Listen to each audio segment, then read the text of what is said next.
In order to transfer money from Binance to Deriv, you'll need to first of all select your Deriv crypto account.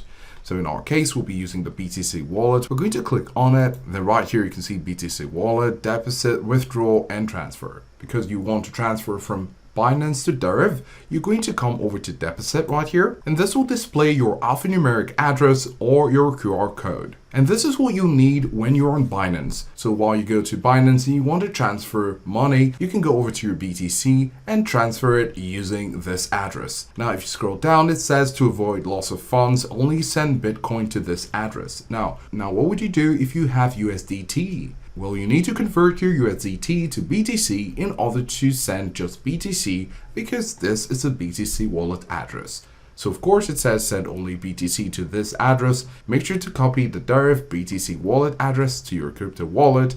And of course you want to select the Bitcoin BTC network when transferring to Deriv. Incorrect transfers may result in loss of funds. You need to be careful about this. So with these details, you can successfully transfer funds from your Binance into your Deriv.